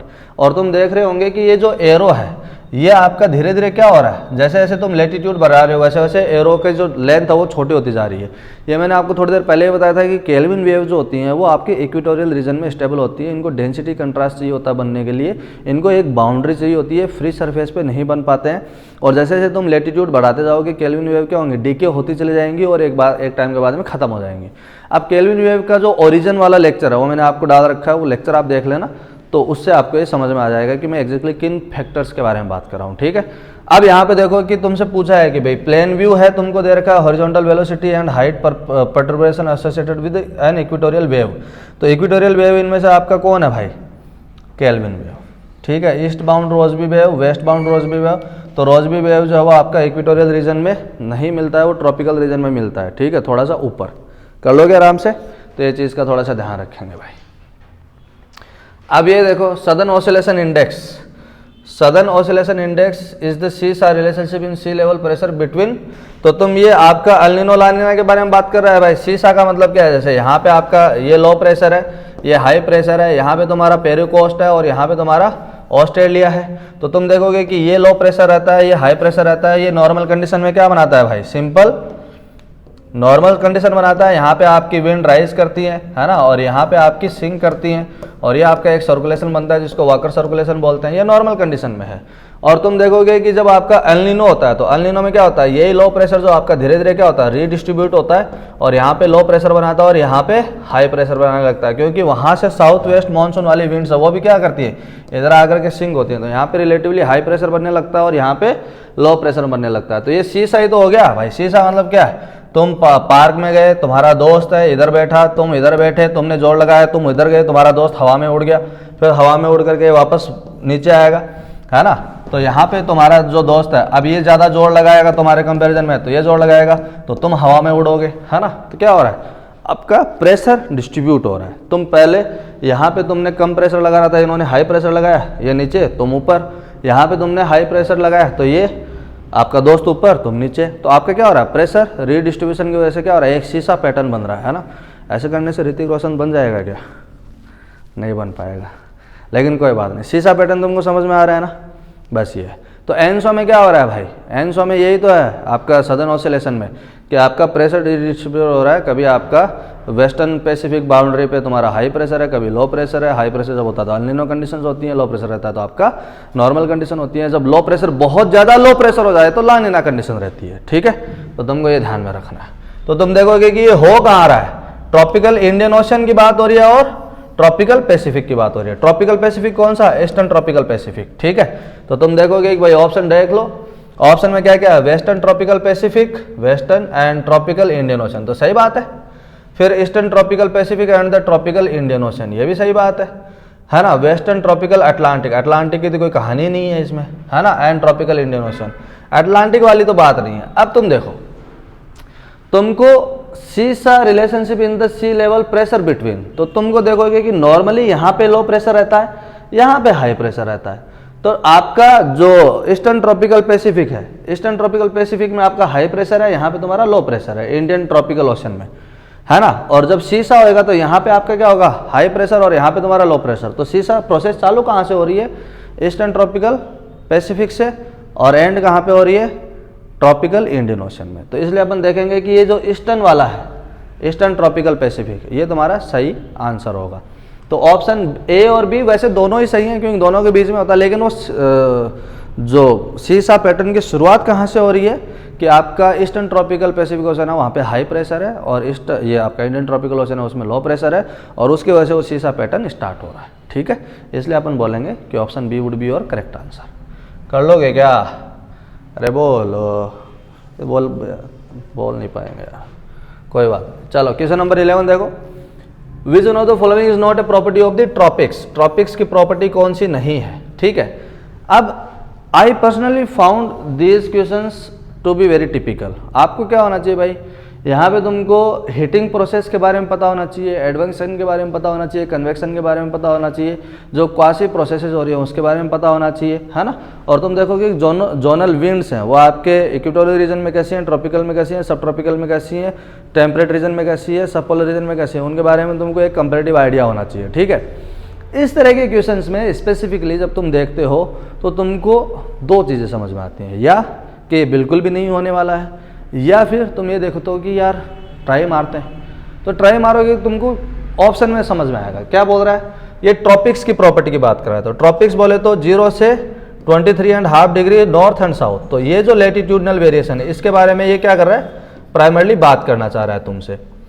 तो यहाँ पे तुम देखोगे कि भाई large heating in the regions of moist convection is balanced by vertical motion. तो तुमको पता है कि भाई आपका इक्वेटोरियल रीजन में क्या होता है, आपके विंड्स राइज करती हैं फिर आपकी वापस सिंक करती हैं, है ना। तो ये तो सही बात है, बैलेंस ही तो हो रही है। फिर heating is balanced bye horizontal advection, horizontal advection नहीं हो रहा है, आपका क्या हो रहा है, कन्वेक्शन हो रहा है। कन्वेक्शन कैसे हो रहा है, तुम जब अपन हेडली सेल और पोलर सेल का रिजल्ट वो पढ़ते हैं कि भाई ये मेरा 0 डिग्री है, ये 30 डिग्री है, ये 60 डिग्री है, ये 90 डिग्री है, तो तुम देखोगे कि भाई 0 डिग्री पे रिलेटिवली लो प्रेशर रहता है, 30 डिग्री पे आपका रिलेटिवली हाई प्रेशर रहता है। तो तुम देखते हो कि 0 डिग्री से आपकी क्या करती है, विंड्स आपकी राइज करती है, ठीक है। और राइज करने के बाद में ट्रोपोपॉज पे जाएंगे, ट्रोपोपॉज इसको मारेगा एक चंटू और बोलेगा वापस नीचे, ठीक है। तो चंटू मार के क्या करेगा, डेविएट कर देगा। जैसे सीलिंग फैन अपन चलाते हैं तो हवा दीवार को पार करके नहीं जाती है ना, टकरा के नीचे आती है, ठीक है, या फिर दीवार के सारे फैल जाती है। तो बिल्कुल ट्रोपोपॉज वो दीवार का ही काम करेगा। ये यहाँ पे आएगा, जब आपके हायर एल्टीट्यूड की तरफ हवा मूव कर रही होगी उस टाइम पे क्या होगा, इसका टेम्परेचर कूल डाउन होगा, है ना। ये आपकी डेंसिटी बढ़ाएगी, डेंसिटी बढ़ाएगा तो क्या होगा, अल्टीमेटली सिंक करेगा। क्योंकि अब यहाँ पे हाई प्रेशर बना है, तो इस सिंकिंग ऑफ द एयर की वजह से यहाँ पे हाई प्रेशर बना है, तो ये क्या करेगा, इधर से हवा को मूव करवाएगा। तो यहाँ पे हॉरिजॉन्टल एडवेक्शन नहीं है, यहाँ पे कौन है, वर्टिकल एडवेक्शन या यूँ बोले कन्वेक्शन, ठीक है। इसलिए तुम्हारा ऑप्शन बी जो है वो क्या होगा, थोड़ा सा गड़बड़ हो जाएगा। तो तुम देखोगे कि हॉरिजॉन्टल एडवेक्शन की वजह से हीट बैलेंस नहीं हो रही है, आपका वर्टिकल कन्वेक्शन हो रहा है, या यूँ बोलें कि कन्वेक्शन हो रहा है, ठीक है। फिर आपका home to quasi biennial oscillation, तो ये बिल्कुल ठीक बात है। फिर zonal winds are weaker in magnitude than the mid latitudes, तो मिड लैटिट्यूड्स में क्या होता है, प्रेशर डिफरेंस थोड़ा सा ज़्यादा होता है, प्रेशर ग्रेडियंट जो होता है वो थोड़ा सा ज़्यादा होता है, इसकी वजह से आपकी क्या होती है, विंड्स जो है स्ट्रांगली मूव कर रही होती है ना। तुम देखोगे इसलिए आपके मिड लैटिट्यूड्स में विंड्स होती हैं, जो भी जोनल विंड्स होती हैं वो थोड़ी सी स्ट्रांग होती है। तो ये तो ठीक बात है कि हाँ चलो ठीक है। लेकिन ये क्वासी बाइनल ऑसिलेशन क्या होता है, क्वासी बाइनल ऑसिलेशन क्या होता है, इसके बारे में तुम्हारे से बाद में चर्चा करूंगा, अभी नहीं करूंगा, नहीं तो ये बहुत लंबा हो जाएगा, ठीक है। चलो क्वेश्चन ये देखो, ये बहुत अच्छा क्वेश्चन है। ये वाला क्वेश्चन भी वही है जिनको एप्टीट्यूड में वीकनेस लगता है थोड़ा, या ऐसा लगता है कि mathematics is not a cup my cup of T, ऐसा कुछ बोलते हैं अंग्रेजी में। तो तुमको लगे कि भाई मेरी चाय का कप नहीं है, तब भी तुमको अपना चाय का कप तो बनाना पड़ेगा ना भाई। तो ऐसे क्वेश्चंस में तुमको देखना है कि होगा कि नहीं होगी। तो उसके पहले तुम क्या करो, सबसे पहले लिख लो कि दिया क्या है ना। तो break down the question into the smaller fragments. तो पहला क्या हो रहा है कि एक सी है, बोला मान लिया, equal quantity of 2 water mass है। 2 वाटर मास है तो मान लो कि एक वाटर मास ए है और दूसरा वाटर मास बी है, ठीक है। तुमको आगे क्या बोल रहा है कि सेम डेंसिटी है, मतलब इसकी डेंसिटी डी आई मान लो और इसकी डेंसिटी भी डी आई मान लो, जो कि तुमको दे रखी है, ठीक है। तो ये 2 वाटर मास को मिक्स करने से पहले की ये डेंसिटी है डी आई, और दोनों की डेंसिटी क्या है, सेम है, ठीक है। बिफोर मिक्सिंग, मतलब इन दोनों वाटर मास को अपन ने मिक्स नहीं किया अभी तक। अभी सर्दियाँ हैं भाई, गर्म पानी करते हैं रोड लगा करके बाल्टी में, है ना, गर्म पानी होता है, फिर वो ज़्यादा गर्म हो जाता है, फिर अपन उसमें ठंडा पानी मिलाते हैं ताकि एक नॉर्मल टेम्परेचर आ जाए, है ना। लेकिन अपनी किस्मत इतनी अच्छी होती है कि वो ठंडा जो गर्म किया हुआ पानी होता है उसमें एक मग्गा ठंडा पानी का थोड़ा सा ज़्यादा डल जाता है। क्या होता है, वो पूरा का पूरा गर्म पानी ठंडा। फिर तुम क्या बोलते हो, थोड़ी सी मालिश वालिश कर ली जाए, है ना, कंडीशनिंग कर ली जाए और उसके बाद में आगे बढ़ा जाए, यही होता है ना। तो यहाँ पे तुम क्या कर रहे हो कि भाई मिक्सिंग से पहले की कंडीशन देख रहे हो कि मिक्सिंग से पहले की कंडीशन जो है उसमें ए वाटर मास और बी वाटर मास दोनों का तुम्हारा क्या डेंसिटी सेम है, ठीक है। तो अब बाकी कंडीशंस क्या है कि तुम्हारा जो ए वाटर मास है उसका टेम्परेचर कितना है 3.8 डिग्री सेल्सियस, और जो बी वाटर मास है उसका टेम्परेचर कितना है 8.5 डिग्री सेल्सियस। एंड सेलिनिटी तुम्हारा ए का कितना दे रखा है 34.7 पीपीटी और बी का कितना दे रखा है 35.4 पीपीटी। तो ये बोल रहा है कि mixer will have a density DM such that, मतलब जब ए और बी को मिक्स कर देंगे इक्वल प्रोपोर्शन में, बोल रहा है भाई equal quantities of 2 water masses को अपन मिक्स करेंगे, तो इसकी डेंसिटी जो है मिक्सिंग होने के बाद डीएम जो होगा वो क्या होगा, जो वाटर मास अब तुम्हारा आ रहा है मिक्स होकर के, ए और बी को तुमने मिक्स करके एक नया वाटर मास बनाया है, उस वाटर मास की डेंसिटी जो है वो मिक्सिंग से पहले के वाटर मास की डेंसिटी से ज़्यादा है कि कम है कि उसके बराबर है ना। तो ये या तो ये हो सकता है कि भाई अपने पास में मिक्सिंग से पहले की जो डेंसिटी है वो डी आई है, दोनों वाटर मास की सेम थी, फिर मिक्सिंग के बाद की जो डेंसिटी है वो डी एम है। तो आपको ये पूछ रहा है कि ये जो डी आई है वो डी एम के बराबर होगा कि डी आई जो है वो डी एम से छोटा होगा कि डी आई जो है वो डी एम से ज़्यादा होगा। ये 3 ही कंडीशन हो सकती हैं भाई, इसके अलावा तो और कोई कंडीशन बनती नहीं है ना। तो तुम देखोगे कि यार यहाँ पे सेलिनिटी का देखो 34.7 पार्ट्स पर 1000, 35.4 पार्ट्स पर 1000, जब दोनों को इक्वल प्रोपोर्शन में मिक्स करेंगे तो तुम्हारा कितना आएगा, एवरेज निकाल लो, यहाँ पे अपन आराम से एवरेज निकाल सकते हैं। तो बोला कि यार सेलिनिटी तो बहुत वेरी नहीं कर रही है, जो मिक्सर अपना आएगा उस मिक्सर की सेलिनिटी में बहुत ज़्यादा फर्क आएगा नहीं। तो फिर टेम्परेचर में देखो, क्योंकि density of the water mass depends largely on the temperature. Temperature जितना कम होगा उतना ही उसकी डेंसिटी ज़्यादा होगी, टेम्परेचर जितना ज़्यादा होगा उतना ही उसकी डेंसिटी कम होगी, क्योंकि thermal contraction and thermal expansion की प्रोसेसेस काम में आती हैं। यहाँ पे तुम देखोगे कि ये 8.5 डिग्री सेल्सियस टेम्परेचर है बी का और डी आई का 3.8 डिग्री सेल्सियस टेम्परेचर है। जब तुम दोनों का एवरेज निकालोगे तो जो वाटर मास जो आपका मिक्सिंग के बाद में आएगा उसका टेम्परेचर कितना है, ऑलमोस्ट ये कितना हो गया 13, 11, 12 है ना, 2 ऑलमोस्ट 6.15 आ गया भाई डिग्री सेल्सियस टेम्परेचर। तुम देखोगे कि मिक्सिंग के बाद में टेम्परेचर तुम्हारा बढ़ा है ना। तो जब टेम्परेचर बढ़ेगा तो क्या होगा, डेंसिटी घटेगी। तो मिक्सचर जब कर दिया होगा तो उस मिक्सचर की जो डेंसिटी आएगी वो क्या होगी, आपकी घटती भी आएगी। तो अपन बोलेंगे कि डीएम जो है वो क्या होगा, घटेगा। किसके रेस्पेक्ट में, इनिशियल डेंसिटी के रेस्पेक्ट में। तो अपन बोलेंगे D I is greater than D. आसान है, ठीक है। तो इस तरह के क्वेश्चन जो है वो आप बहुत आराम से कर सकते हो। बस तुमको थोड़ा सा अपने आप पे भरोसा रखना है भाई लाडले। जितना अपने आप पे भरोसा रखेगा इस तरह के क्वेश्चन जो है बड़े आराम से प्यार से सॉल्व हो जाएंगे, ठीक है। चलो आगे देखो, ये देखो आपको बोल रहा है कि typical pH of surface oceanic water off the coast Peru, off the coast Peru. तो यहाँ पे आपका ये पेरू कोस्ट है भाई, इस पेरू कोस्ट पे आपकी ये पेरू करंट जा रही है। ये पेरू करंट को अपन दूसरा नाम बोलते हैं हम्बोल्ट करंट भी बोलते हैं इसको भाई, है ना, हम्बोल्ट करंट। ये हम्बोल्ट, यहाँ पे आपकी कोस्टल विंड एग्जिस्ट करती हैं, ऑफशोर विंड्स। ये कोस्टल विंड्स क्या करती हैं, एक आपका सरफेस वाटर जनरेट हो रहा है, वो तो पेरू करंट तो चल ही रहा है। तो जो इकमान ट्रांसपोर्ट होता है वो क्या होता है, ऑफ द पेरू कोस्ट, है ना, लेफ्ट, क्योंकि सदर्न हेमिस्फीयर की बात हो रही है। तो तुम देखोगे कि यहाँ पे एक सरफेस ऑफ डाइवर्जेंस क्रिएट होती है। वो सरफेस ऑफ डाइवर्जेंस जो वो क्या करेगा, cold nutrient rich water surface पे लेके आएगा। अब अपने को पता है कि अगर कोई वाटर मास है ये कोल्ड है तो इसके अंदर डिजोल्व्ड गैसेस बहुत ज़्यादा होंगी, है ना, डिजोल्व्ड गैसेस बहुत ज़्यादा होंगी, है ना। लेकिन तुम देखोगे कि पहले जो मेरा सरफेस पे वाटर मास था इसके अंदर ऑक्सीजन जो है वो ज़्यादा होगी, क्योंकि इसके अंदर फोटोसिंथेसिस हो रहा है। तो CO2 को रिमूव कर रहा होगा, ऑक्सीजन को वो बढ़ा रहा होगा।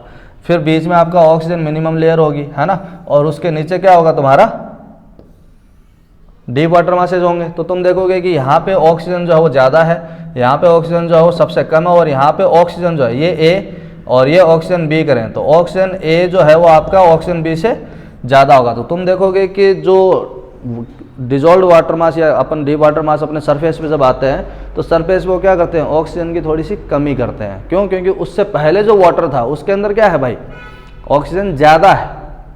समझ में आ गया।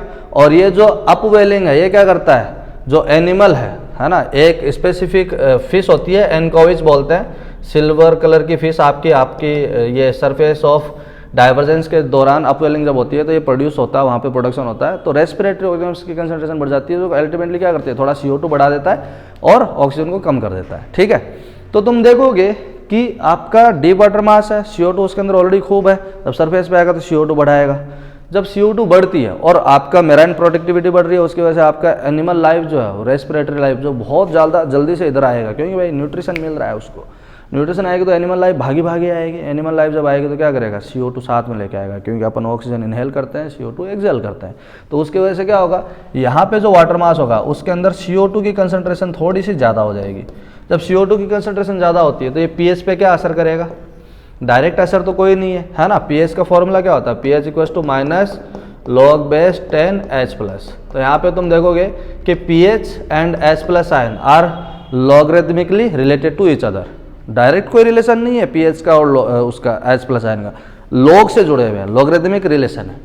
तो आप देखोगे कि अगर मैं किसी तरीके से H+ आयन की कंसंट्रेशन बढ़ा दूं तो pH घट जाएगा, यही रिलेशन होता है। तो तुम देखोगे कि जो CO2 बढ़ी है ये क्या करेगी, H2O के साथ में रिएक्ट करेगी, बाइकार्बोनिक एसिड बनाएगा, और ये बाइकार्बोनिक एसिड क्या करता है, अपना H+ आयन रिलीज करता है, और ये H+ आयन जो है वो क्या करता है, फिर pH को घटाता है। तो तुम देखोगे कि जब लानिना होगा, लानिना का मतलब क्या है, ये सरफेस ऑफ डाइवर्जेंस बहुत ज़्यादा क्रिएट हो रही है, यहाँ पे अपवेलिंग बहुत ज़्यादा हो रही है। यहाँ पे जो ईस्ट कोस्ट ऑफ ऑस्ट्रेलिया या अपन बोलेंगे वेस्टर्न बाउंड्री है पैसिफिक ओशन की, उस पर क्या होगा, वार्म टेम्परेचर होगा। मतलब लानिना बेसिकली क्या है, इंटेंसिफाइड नॉर्मल कंडीशंस है। नॉर्मल कंडीशंस में जो होता है वो क्या हो जाता है, और ज़्यादा इंटेंसिफाइड हो जाता है। तो अपन लानिना को एक बोलते हैं कि पॉजिटिव फीडबैक है, जो चीज़ बढ़ रही होती है उसको बढ़ाता है, जो चीज़ घट रही होती है उसको घटाता है। तो तुम देखोगे कि यार यहाँ पे भाई लानिना के टाइम पे क्या होगा, अपवेलिंग और ज़्यादा होगी, अपवेलिंग ज़्यादा हो रही है तो क्या होगा भाई, CO2 ज़्यादा बढ़ेगा, CO2 बढ़ेगा तो H2CO3 बढ़ेगा, H2CO3 बढ़ेगा तो H+ आयन की कंसंट्रेशन बढ़ेगी। वो H+ आयन की कंसंट्रेशन क्या करेगा, ओवरऑल pH को डिक्रीज कर देगा, ठीक है। तो तुम देखोगे कि आपको बोल रहा है कि सेम तो नहीं रहेगी, स्लाइटली हायर भी नहीं होगी, slightly lower than that elsewhere in the ocean in El Nino years. El Nino years में के टाइम पे क्या होता है भाई, ये जो डाइवर्जेंस होता है वो तो वीक पड़ जाता है, तो उस टाइम पे क्या होता है, पीएच बढ़ जाती है ना कि घटती है। तो ये बोल रहा है कि it is slightly lower than that elsewhere in the oceans in La Nina years. तो ला नीनो ईयर्स में क्या होगा भाई, आपका जो पेरू कोस्ट होगा वहाँ पे आपका CO जो आपका पीएच है वो क्या होगा, रिलेटिवली थोड़ा सा कम हो जाएगा। ठीक है, तो इस चीज़ का आप ध्यान रखेंगे। चलो नेक्स्ट क्वेश्चन देखो, ये ब्रेन्स फीडबैक है। वो क्या बोलता है, ये जो ब्रेन्स फीडबैक है, फीडबैक का मतलब क्या होता है भाई, बताना किसी को कि भाई कैसा है, अच्छा है कि बुरा है ना। तो अच्छा कोई बताता है तो क्या होती है, वो चीज़ थोड़ी और बढ़ती है, और कोई बोलता है कि बुरा है तो क्या होता है, वो चीज़ थोड़ी सी घट जाती है ना। तुमको मैं ग्लोबल वार्मिंग के रेस्पेक्ट में बताता हूँ। जैसे वार्मिंग है, वार्मिंग प्लानेट है, वार्मिंग प्लानेट जो है इसके लिए पॉजिटिव फीडबैक का काम कौन करेगा, जैसे डिफॉरेस्टेशन करते हैं अपन, डिफॉरेस्टेशन करेंगे तो जो आपका ऑर्गेनिक मैटर होगा उसका डीके बढ़ेगा, डीके बढ़ेगा तो CO2 आपका और ज़्यादा प्रोड्यूस होगा, CO2 और ज़्यादा प्रोड्यूस होगा तो क्या होगा, जो आपका थर्मल जो आपकी लॉन्ग वेव रेडिएशन है उसको वापस क्या करेगा, धरती की तरफ भेजेगा। नाइट टाइम में जो अपनी धरती एमिट कर रही है उसकी वजह से क्या होगा, सरफेस टेम्परेचर बढ़ेगा, इवेपोरेशन बढ़ेगा, इवेपोरेशन से वाटर वेपर बढ़ेगा, वाटर वेपर से ग्रीन हाउस इफेक्ट और ज़्यादा बढ़ेगा, उसकी वजह से क्या होगा, ओवरऑल सरफेस टेम्परेचर और ज़्यादा बढ़ेगा। तो अपन बोलेंगे कि ये जो डिफॉरेस्टेशन है ये क्या है, वार्मिंग प्लैनेट के लिए एक पॉजिटिव फीडबैक का काम करा। टेम्परेचर बढ़ रहा था, इसने और ज़्यादा बढ़ा दिया। ये बिल्कुल वैसा ही है कि जलती आग के अंदर पेट्रोल डाल देना। तो positive feedback works like that.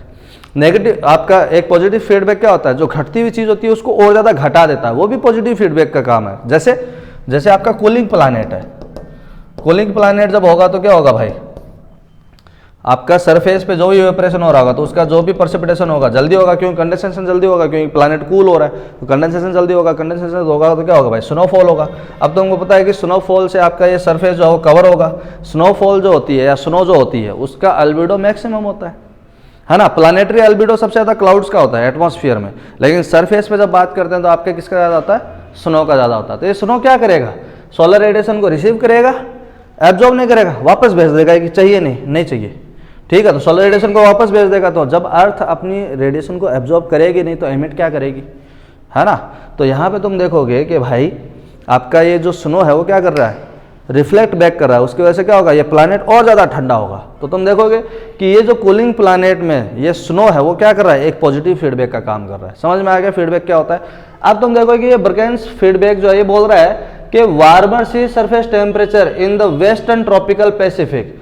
Western tropical Pacific में क्या बात कर रहा है, पैसिफिक वार्म पूल की बात कर रहा है। ये पेरू कोस्ट है, ये आपका ऑस्ट्रेलिया वाला है, यहाँ पे आपका वार्म वाटर आता है। ये बोलता है कि ये किसकी वजह से आता है, ये बर्कनेस फीडबैक है।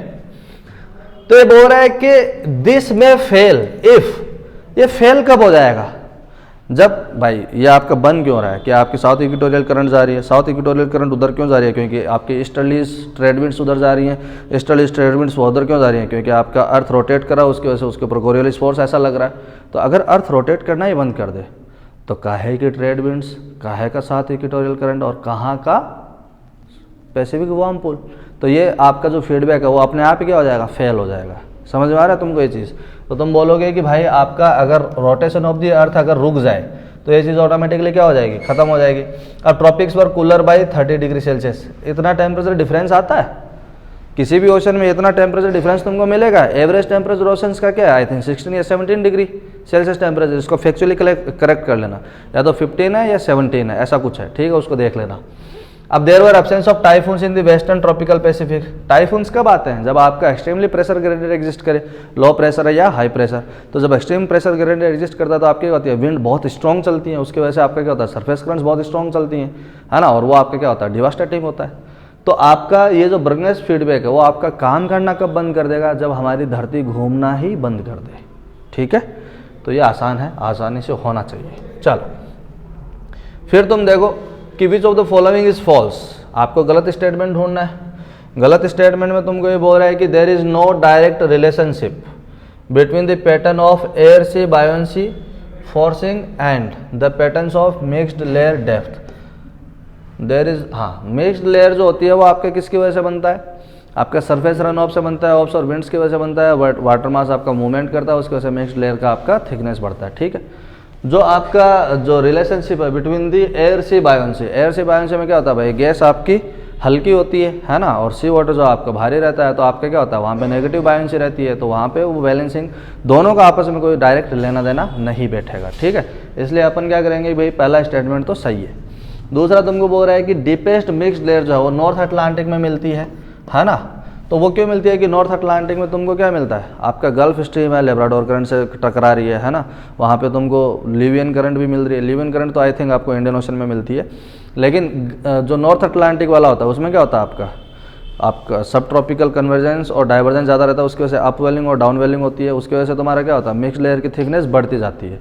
और क्योंकि अपने को पता है कि भाई आपका जो हाई लेटीट्यूड्स है वहाँ पे आपका वैसे ही हेलोक्लाइन और हेलोक्लाइन तो एग्जिस्ट करता है, लेकिन थर्मोक्लाइन और पिक्लोक्लाइन नहीं है, उसकी वजह से जो थिकनेस है मिक्स लेयर की वो बढ़ती ही है, ठीक है। तो ये भी ठीक बात है। फिर तुम देखोगे कि deep mix layers are absent in the North Pacific. तो नॉर्थ पैसिफिक में आपकी डीप मिक्स लेयर जो है वो एग्जिस्ट नहीं करती है ना। क्यों नहीं करती है एग्जिस्ट, क्योंकि वहाँ पे आपका सस्पेंडेड पार्टिकल्स का डिपोजिट ज़्यादा है, क्ले डिपोजिट ज़्यादा है। क्ले डिपोजिट अगर ज़्यादा है तो आपको ऑटोमेटिकली यही सजेस्ट कर रहा है ना भाई कि मिक्स्ड लेयर नहीं है, एनर्जी नहीं है। मिक्सिंग के लिए क्या चाहिए, एनर्जी चाहिए। फिर बोल रहा है कि convection reaches down into the abyssal ocean only in the Indian ocean. सिर्फ इंडियन ओशन के अंदर ही नहीं पहुँचता है, बाकी ओशंस के अंदर भी कन्वेक्शन की वजह से आपका क्या होता है, आपका अबाइसल प्लेन जो है, कन्वेक्शन जो है वो आपके अबाइसल प्लेन तक पहुंचता है। तो सिर्फ ओनली वाला अगर नहीं होता तो ये स्टेटमेंट भी ठीक होता, तो आपका फॉल्स क्या हो जाएगा, ऑप्शन डी। चलो नेक्स्ट क्वेश्चन देखो भाई, ये है, ये बढ़िया क्वेश्चन है भाई, है ना। एक वही है कि तुम अगर थोड़ा सा मैथ्स कर लेते हो, थोड़ा सा यूनिट कन्वर्जन कर लेते हो, तो ऐसे क्वेश्चन तुम्हारे लिए लड्डू हैं, है ना। और लड्डू खाने के लिए भाई थोड़ी सी मुश्किल होती है कि, है ना, लड्डू खाते हैं तो पछताते हैं और नहीं खाते हैं तो ललचाते हैं, है ना। तो अब तुमको देख लेना कि इस क्वेश्चन को आराम से पढ़ लो, तब तक मैं चाय पी लेता हूँ। हाँ, तो यहाँ पे तुम देखोगे कि तुमको 2 यूनिट दे रखी हैं। एक है तुमको दे रखा है सेंटीमीटर स्क्वायर पर सेकेंड, और एक यूनिट तुमको दे रखी है 20 माइक्रोमीटर। 20 माइक्रोमीटर दे रखा है, ठीक है। अब तुम देखोगे कि यार जो तुमको आंसर पूछा है उसमें तुमको यूनिट क्या दे रखी है, मीटर पर डे, है ना। तो तुम अगर दिमाग लगाते हो थोड़ा सा भी तो तुम बोलोगे कि यार सेंटीमीटर स्क्वायर पर सेकंड को अगर मैं डे में बदल दूं, या मीटर पर डे में बदल दूं, या मीटर स्क्वायर पर डे में बदल दूं, तो थोड़ा सा काम बन सकता है। तो तुमको पता है कि सेंटीमीटर, 1 सेंटीमीटर में कितना होता है भाई, 10 टू द पावर -2 मीटर होता है। तो 1 सेंटीमीटर स्क्वायर में क्या हो जाएगा, 10 to the power -4 metre square हो जाएगा। तो बोला ठीक है, ये तो इजीली हो जाएगा। एक डे में क्या होता है भाई, 24 आवर होते हैं। हर आवर में कितना होता है, 60 मिनट होते हैं। हर मिनट में कितने सेकंड होती हैं, 60 होती हैं। तो आप अगर ये टोटल सेकंड्स हैं तो 1 सेकंड में कितना डे हो जाएगा भाई, 1/24 इंटू 60 इंटू 60। तो तुम देखोगे कि जो आपको कितना सेंटीमीटर स्क्वायर दे रखा था, 10 to the power -5 centimetre square per second दे रखा है। तो तुम क्या रखो भाई, वैल्यू चेंज कर दो थोड़ी सी। वैल्यू चेंज करोगे तो क्या क्या आएगा, 10 to the power -5 into 10 to the power -4 metre square. Per second को डे में बदलोगे तो एक सेकंड में कितना है भाई, 1/24 इंटू 60 इंटू 60, तो वो ऊपर चला जाएगा। तो मल्टीप्लाइड बाई 24 इंटू 60 इंटू 60, है ना। और डिवाइडेड बाई अगर तुम करते हो, ये मीटर स्क्वायर है, तुमको आंसर में क्या चाहिए, मीटर पर डे। तो जो 20 माइक्रोमीटर तुमको दे रखा है इसको मीटर में बदलना पड़ेगा। तो 1 माइक्रोमीटर में कितना होता है, 10 टू द पावर -6 मीटर होता है ना। तो तुम क्या करोगे भाई, 10 to the power -5 into 10 to the power -4 metre square into 24 into 60 into 60 per second divided by 20 into 10 to the power -6 metre. तो 1 मीटर से मीटर कटा, तो यूनिट तो तुम्हारी मीटर पर डे आ गई, है ना। इसको सॉल्व कर लो। ये आपका 10 टू द पावर -6 ऊपर जाएगा। ऊपर कितना है भाई, 10 टू द पावर -5 -4, टोटल कितना हो गया 10 टू द पावर -9। तो ऊपर कितना बचेगा, 10 टू द पावर -3 बचेगा, है ना, इनटू ये 10 टू द पावर 2 हो गया। तो आपका कितना बचा, 10 टू द पावर -1 बचा। 10 to the power -1 into 24 into 6 into 6 upon 20 करोगे तो ये आपका क्या होगा, 20 से शॉर्ट आउट हो जाएगा। ये आपका कितना हो गया भाई 4 या 5, ये हो गया तुम्हारा 6, तो 6 इंटू 6 इंटू 6 इंटू 10⁻⁻1, या यूँ बोलेंगे 0.6, तो 6 इंटू 6 इंटू 0.6 डिवाइडेड बाई कितना है भाई नीचे 5 है, ये तुम्हारा मीटर पर डे आ जाएगा। तो सॉल्व कर लो इसको, तो 36 इंटू 0.6 करोगे और आगे इसको सॉल्व कर लो, थोड़ा बहुत देख लेना यूनिट में। तो अब तुम देखोगे कि इस तरह के क्वेश्चन जो है वो आराम से यूनिट कन्वर्जन करके और फॉर्मूला यूनिट कन्वर्जन करके उन यूनिट्स को मल्टीप्लाई करके देखो, जो तुमको क्वेश्चन में पूछा है वो यूनिट तुम क्या ला पा रहे हो, तो ला पा रहे हो तो तुरंत से उसको सॉल्व कर दो। इसका आंसर लगभग 5 मीटर पर डे आएगा, ठीक है। तो इसको फाइनल कैलकुलेशन कर लेना एक बार, अगर तुमको दोबारा देखनी है कैलकुलेशन मैंने कैसे करी है तो उसको तुम एक बार दोबारा देख लो, है ना। यहाँ पे सेंटीमीटर, वीडियो को पीछे करके देख लेना, है ना, नहीं तो अननेसेसरीली लंबा हो जाएगा। चलो नेक्स्ट क्वेश्चन देखो, ये 17 नंबर क्वेश्चन है, ये बहुत अच्छा क्वेश्चन है। यहाँ पे तुम देखो कि oceanic redox couples of water column and sediments, iron +3 में जा रहा है, क्रोमियम +3 से +4 में जा रहा है, मैंगनीज +2 से -4 में जा रहा है, सल्फर -2 से +6 के अंदर जा रहा है, ठीक है। तो तुम देखोगे कि solubilities of the higher oxidation states, ये पूछ रहा है कि आपका सी वाटर की बात हो रही है, आपका Fe2+ जो है वो किस में कन्वर्ट हो रहा है Fe3+ में, क्रोमियम +3 जो है वो आपका किस में कन्वर्ट हो रहा है क्रोमियम +4 में, और जो आपका मैंगनीज +2 है ये आपका किस में कन्वर्ट हो रहा है मैंगनीज +4 में, और ये आपका जो सल्फर है ये -2 से किधर जा रहा है +6 में जा रहा है। तो ये बोल रहा है कि अब बताओ इनमें से जो सोल्यूबिलिटी है वो बढ़ेगी कि घटेगी। जब आयरन आपका Fe2+ से Fe3+ की तरफ जाएगा तो सी वाटर के अंदर इसकी सोल्यूबिलिटी बढ़ेगी कि घटेगी। सल्फाइड अगर सल्फेट्स के अंदर जाएंगे तो बताओ इनकी सोल्यूबिलिटी जो है वो बढ़ेगी कि घटेगी। तो तुम देखो एक चीज कि आप जनरली देखते हैं bended iron formation, bended iron formation में अपने को हेमेटाइट मिलता है। हेमेटाइट में क्या होता है Fe2O3 होता है। यहाँ पे अगर आप वैलेंसी निकालोगे तो एक ऑक्सीजन पे -2 वैलेंसी होती है, 3 ऑक्सीजन है तो टोटल -6 हो गया। तो आपका आयरन पे कितनी वैलेंसी होनी चाहिए +3 होनी चाहिए। तो तुम देखोगे कि जब आयरन की ऑक्सीडेशन स्टेट बढ़ती है, +2 से आयरन जब +3 में कन्वर्ट हुआ तो इसकी सोल्युबिलिटी क्या होगी डिक्रीज हो गई, ये प्रेसिपिटेट करेगा। तो तुम देखोगे कि जब Fe2+ से Fe3+ जाएगा तो इसकी सोल्युबिलिटी क्या होगी भाई डिक्रीज करेगी, है ना। और आर्कियन टाइम में आपके मैंगनीज के डिपॉजिट जो है वो आपको बेंडेड आयरन फॉर्मेशन के रेस्पेक्ट में कम मिलते हैं, या BIF के डिपॉजिट्स के रेस्पेक्ट में मैंगनीज के डिपॉजिट्स कम मिलते हैं। उसका कारण क्या था कि मैंगनीज को प्रेसिपिटेट करने के लिए ज़्यादा ऑक्सीडाइजिंग इन्वायरमेंट चाहिए, है ना। Mn2+ हाईली सोल्यूबल है, तो जब तुम Mn2+ से +4 +6 में लेके जाओगे तब जाकर के मैंगनीज क्या होता है प्रेसिपिटेट करता है। इसका मतलब अगर मैंगनीज की भी प्लस की वैलेंसी तुमने बढ़ाई या ऑक्सीडेशन किया तो क्या होगा मैंगनीज भी प्रेसिपिटेट होगा। तो तुम देखोगे Mn2+ से Mn+4 की तरफ जाएगा तो इसकी भी सोल्युबिलिटी क्या होगी घटेगी, है ना। फिर देखो यहाँ पे सल्फाइड्स है, सल्फाइड में तुम देखोगे PbS है, गैलेना है, स्फेलराइट है, चेल्कोपायराइट है, पायराइट है, चेल्कोसाइट है, ऐसे बहुत सारे मिनरल्स हैं जो सल्फाइड मिनरल्स होते हैं।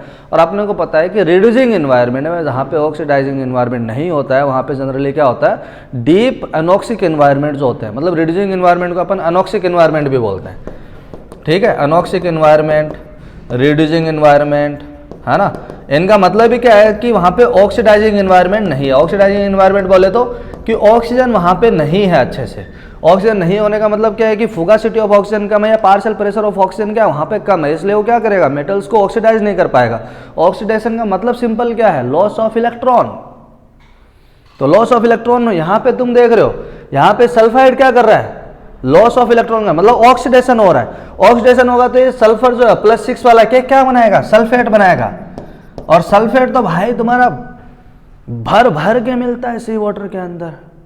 इसका मतलब क्या है कि जब तुम -2 से +6 में गए सल्फर में, इसकी क्या हुई सॉल्युबिलिटी इंक्रीज हो गई। तो ये क्या होगी सॉल्युबिलिटी इंक्रीज हुई, ठीक है। क्या हुआ सॉल्युबिलिटी इंक्रीज।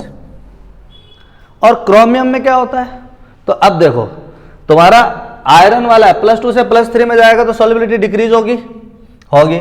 मैंगनीज +2 से +4 में जाएगा तो इसकी सॉल्युबिलिटी डिक्रीज होगी होगी। सल्फर -2 से +6 में जाएगा तो सॉल्युबिलिटी इंक्रीज होगी, यहाँ पे डिक्रीज दे रखा है, गलत हो गया, है ना। फिर आयरन का +2 से +3 में जाएगा तो सॉल्युबिलिटी डिक्रीज होगी, गलत हो गया, है ना। मैंगनीज का जो आपका +2 से +4 में जाएगा तो इसकी सॉल्युबिलिटी डिक्रीज होगी, तो इंक्रीज दे रखा है, गलत हो गया, तो ऑप्शन 2 गलत हो गया। फिर ऑप्शन 3 में देखो डिक्रीज होएगी, Mn2+ भी डिक्रीज होएगा, और जो सल्फर वाला है उसका इंक्रीज होगा, तो ऑप्शन सी ही बेस्ट बैठ रहा है भाई, है ना। तो तुम देखोगे कि जब क्रोमियम का भी ऑक्सीडेशन स्टेट बढ़ता है तो उसकी सॉल्युबिलिटी जो है वो ओशनिक वाटर के अंदर इंक्रीज होती है, ठीक है। तो ये चीज़ ध्यान रखना भाई, बहुत अच्छा कॉन्सेप्ट है, और ये इकोनॉमिक जियोलॉजी में बहुत अच्छे से हम काम में लेते हैं, इसको यूटिलाइज भी करते हैं, और इसकी वजह से ESPS डायग्राम भी बनाते हैं अपन, है ना, रिड्यूसिंग पोटेंशियल्स वगैरह का। तो बहुत अच्छा क्वेश्चन है ना, थोड़ा सा अच्छे से इसको करके जाना। चलो नेक्स्ट क्वेश्चन देखो, ये आपका बोल रहा है कि ocean iron fertilization. Ocean iron fertilization का मतलब क्या है, देखो फोटोसिंथेसिस होता है, फोटोसिंथेसिस करने के लिए आपको प्लांट्स को क्या चाहिए, धूप, क्या चाहिए, धूप चाहिए, सोलर रेडिएशन चाहिए। सोलर रेडिएशन खाली इससे काम नहीं चलेगा, उसको फिर CO2 चाहिए, खाली CO2 से काम नहीं चलेगा तो उसको H2O भी चाहिए, है ना। तो CO2 + H2O + सोलर रेडिएशन, है ना, ये सब मिलकर के क्या बनाते हैं, ग्लूकोज बनाते हैं, और लिबरेट क्या करते हैं, ऑक्सीजन। ये एक बेसिक प्रोसेस है जिसमें क्या होता है, inorganic carbon is being fixed into the organic carbon, और जो इनऑर्गेनिक कार्बन का फिक्सेशन है इनटू दी ऑर्गेनिक कार्बन, इसको अपन सिंपल क्या बोलते हैं, प्रोडक्टिविटी, प्राइमरी प्रोडक्टिविटी या मेराइन प्रोडक्टिविटी, ठीक है, या बायोलॉजिकल प्रोडक्टिविटी। तो तुम देखोगे प्रोडक्टिविटी का सिंपल मीनिंग है कि when the inorganic carbon fixed into the organic carbon. अब एक चीज तुम ध्यान से देखोगे, वो क्या है कि ये जो फोटोसिंथेसिस है, कुछ जगह ऐसी होती है जहाँ पे सोलर रेडिएशन भी अच्छे से है, CO2 भी खूब है ना, H2O भी खूब भर भर के मिल रहा है, लेकिन फिर भी तुम्हारी प्राइमरी प्रोडक्टिविटी वहाँ पे होती नहीं है। उसके कारण क्या है कि उस प्राइमरी प्रोडक्टिविटी को करने के लिए इसको न्यूट्रिएंट्स चाहिए, कार्बन, नाइट्रोजन, फॉस्फोरस। और ये क्या है कि अगर 116 एटम्स कार्बन के चाहिए तो 16 एटम्स किसके चाहिए, नाइट्रोजन के, और 1 एटम किसका चाहिए, फॉस्फोरस का। ये जो है ये क्या करता है, एक लिमिटिंग फैक्टर है फॉर द मेराइन प्रोडक्टिविटी। कई बार क्या होता है कि जैसे हायर वस्कुलर प्लांट्स होते हैं, जो अपने को ज़मीन पे प्लांट्स मिलते हैं 500, 700 साल तक वो जीते हैं, पेड़ पौधे जो बड़े बड़े पेड़ पौधे होते हैं, तो उनमें क्या होता है, ये रेशियो क्या होता है, लिमिटेड हो जाता है। उसमें क्या होता है, कार्बन और नाइट्रोजन का रेशियो क्या होता है, बहुत ज़्यादा बढ़ जाता है, क्योंकि नाइट्रोजन जो वो जल्दी से रिलीज करेगा नहीं वापस, एक बार साइकिल में चला गया तो नाइट्रोजन वापस आएगा नहीं, है ना। तो तुम देखोगे कि ये एक लिमिटिंग फैक्टर का काम कर रहा है, लेकिन यही खाली एक लिमिटिंग फैक्टर नहीं है। डाइटम्स जैसी अलगी के ग्रोथ के लिए एक बहुत इंपॉर्टेंट माइक्रोन्यूट्रिएंट होता है जिसको अपन बोलते हैं आयरन। अगर डाइटम्स को ये आयरन की अवेलेबिलिटी नहीं हुई तो वो बहुत अच्छे से ग्रोथ नहीं कर पाएगी, डिस्पाइट ऑफ द फैक्ट कि ये सारी चीज़ें वो पा रही है, ठीक है। तो एक आयरन की कमी क्या हुई कि इन्होंने मना ही कर दिया कि भैया ये जो इनऑर्गेनिक कार्बन का फिक्सेशन तुम हमसे करवा रहे हो ना, हम नहीं करेंगे, तो इसको आयरन चाहिए। अब आयरन तुमको पता है कि जैसे ही एस्चुरीज से सी वाटर की तरफ जाता है वहाँ पे वो रिमूव हो जाता है पहले ही। वो रिमूव किसकी वजह से होता है, कोलोइडल एक्शन होता है वहाँ पे, है ना, ऑर्गेनिक सब्सटेंसेज और जो होता है, तो कॉन्वोल्यूशन ऑफ द कोलोइड्स होता है, और उसकी वजह से क्या होता है, वो आयरन रिमूव हो जाता है। जब आयरन रिमूव हो गया सी वाटर से तो अलगी को मिलेगा नहीं, तो क्या होगा, सारी कंडीशंस फुलफिल होने के बावजूद भी ज़रूरी नहीं है कि तुम्हारा क्या हो भाई, फाइटोप्लैंक्टन्स की प्रोडक्टिविटी अच्छी हो जाए। तो अपन फिर क्या करते हैं, बीइंग मॉडेस्ट, आयरन को क्या करते हैं, ऐसे स्प्रे की तरह ओशन फ्लोर पे छिड़क देते हैं, ठीक है। जब ओशन फ्लोर के ऊपर आयरन छिड़क देते हैं तो फाइटोप्लैंक्टन्स की प्रोडक्टिविटी बढ़ जाएगी, क्योंकि सिर्फ उसको आयरन की कमी थी। जब फाइटोप्लैंक्टन्स की प्रोडक्टिविटी बढ़ेगी तो CO2 कंज्यूम करेगा, तो वो क्या करेगा, CO2 रिमूव करेगा, और CO2 रिमूव करेगा तो इसको अपन क्या बोलते हैं, सिक्वेस्टर ऑफ द CO2, और सिक्वेस्टरिंग ऑफ द एटमॉस्फेरिक CO2, है ना। तो CO2 आपकी रिमूव हो गई, तो ये तो एक अच्छी बात हो गई कि अगर मेरे को एटमॉस्फेयर की CO2 कम करना है तो मैं क्या करूँ, समुद्र पर जाकर के आयरन छिड़क दूँ, उससे क्या होगा, प्राइमरी प्रोडक्टिविटी बढ़ जाएगी। प्राइमरी प्रोडक्टिविटी के लिए CO2 चाहिए, वो CO2 कहाँ से लाएगा, एटमॉस्फेयर से खींच लेगा। समझ में आ रही है तुमको ये चीज़। अब देखो यहाँ पे क्या हो रहा है कि आप जैसे ही ओशन आयरन फर्टिलाइजेशन, इस प्रोसेस को क्या बोलते हैं, ओशन आयरन फर्टिलाइजेशन। जैसे ही तुमने ओशन आयरन फर्टिलाइजेशन किया तो क्या होगा, आपके आयरन डिप्लीटेड सरफेस आपकी बनेंगी। क्यों? क्योंकि आपने जैसे ओशन आयरन फर्टिलाइजेशन किया है तो क्या होंगे, फाइटोप्लैंक्टन उसको तुरंत से अब्जॉर्ब कर लेंगे, आपका डिप्लीटेड ओशन सरफेस मिलेगी। तो ये तो बात है, सही है। दूसरा, तुम देखोगे कि added iron will promote export production, क्योंकि भाई आपका जब प्रोडक्टिविटी बढ़ेगी तो सारा तो अपन नहीं खा पाएंगे ना, तो क्या करना पड़ेगा, बाकी अपन दुनिया में बांट देंगे, चलो खाओ, है ना। तीसरा बोल रहा है कि आयरन रिक्वायरमेंट इज 1:100, आयरन और नाइट्रोजन का जो रेशियो है डायटम्स का, ये बोल रहा है। नाइट्रोजन इसको प्राइमरी प्रोडक्टिविटी के लिए 100 नहीं चाहिए, तो तुमको ये 1:100 ले लेगा डायटम्स। डायटम के लिए आयरन वैसे ही माइक्रो न्यूट्रिएंट है भाई, और डायटम्स को फोटोसिंथेसिस करने के लिए 16 नाइट्रोजन चाहिए, 116 कार्बन के रेस्पेक्ट में, फॉस्फोरस 1 चाहिए। तो तुम देखोगे कि ये जो इन्होंने रेशियो दिया है ना, ये थोड़ा सा अजीब सा ही है, बैठेगा नहीं, ये स्टेटमेंट थोड़ा सा गड़बड़ हो रहा है। फिर they increase production at surface will intensify oxygen minimum zones, ये बिल्कुल सही बात है। ऑक्सीजन मिनिमम जोन को इंटेंसिफाई क्यों करेगा भाई, सरफेस पे आपका प्रोडक्टिविटी बढ़ेगा तो सरफेस पे क्या होगा, ऑक्सीजन ज़्यादा होगी, ऑक्सीजन ज़्यादा होगी, न्यूट्रिएंट रिच कंडीशंस बनेंगी, तो आपकी मेराइन लाइफ क्या आएगी, इधर भाग के आएगी।